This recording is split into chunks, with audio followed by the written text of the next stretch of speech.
teman-teman, perkenalkan nama saya Mela Fitriani.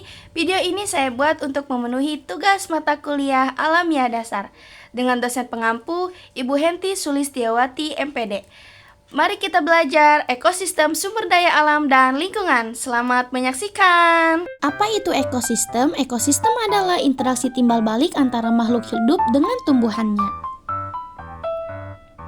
Komponen biotik adalah seluruh makhluk hidup yang ada di dalam sebuah ekosistem, contohnya hewan, manusia, tumbuhan. Sedangkan komponen abiotik adalah semua unsur benda tidak hidup yang memiliki karakteristik fisik dan kimia dalam suatu ekosistem, contohnya air, batu, gunung, cahaya mata. Jenis komponen biotik ada 3. Yang pertama individu, yaitu satu makhluk hidup tunggal yang berdiri sendiri seperti rusa. Yang kedua populasi, kumpulan individu dari spesies yang sama yang hidup di wilayah dan waktu yang sama seperti rusa bawean. Yang ketiga komunitas, seluruh populasi dari berbagai spesies yang berbeda yang hidup bersama dan saling berinteraksi dalam suatu daerah tertentu, contohnya zebra. Sudah ada gambarnya ya teman-teman di individu, populasi, dan komunitas. Oke, selanjutnya di sini juga ada ekosistem darat, yaitu hubungan timbal balik antara makhluk hidup dengan lingkungannya yang terjadi di daratan. Ekosistem ini sangat dipengaruhi oleh faktor abiotik seperti iklim, curah hujan, suhu, dan kelembapan. Hutan hujan tropis memiliki curah hujan tinggi dan keanekaragaman hayati yang sangat kaya.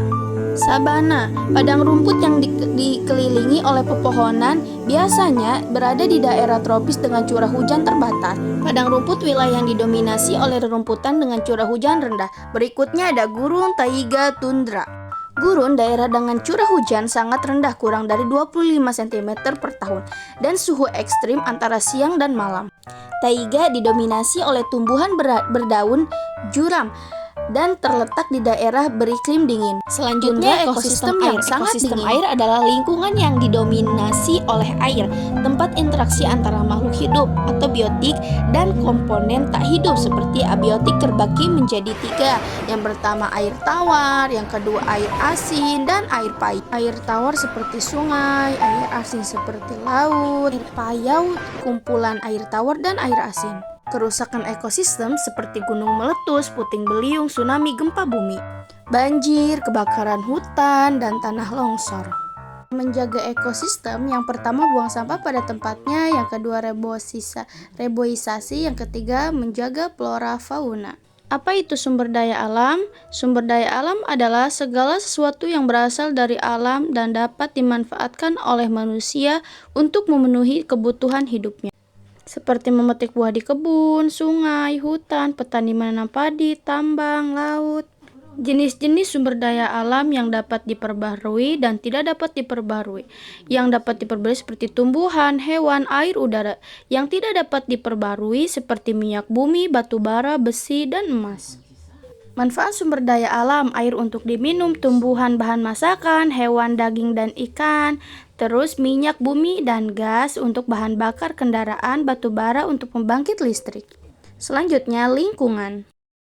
Pohon membantu menjaga tanah tetap kuat agar tidak mudah bergerak.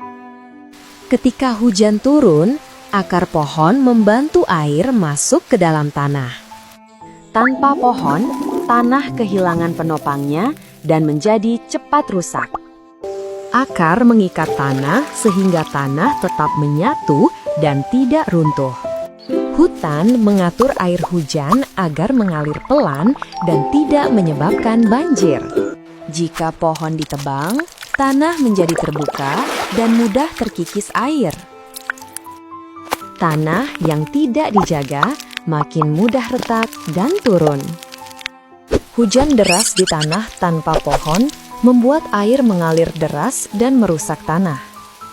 Longsor dan banjir terjadi karena tanah tidak kuat menahan air. Bencana dapat terjadi di mana-mana jika hutan hilang. Karena itu, menjaga pohon berarti menjaga keselamatan kita.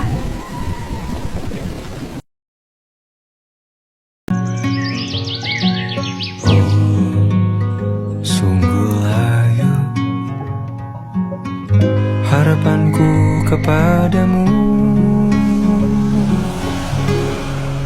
oh mengapa bunga di taman hatiku hanya satu.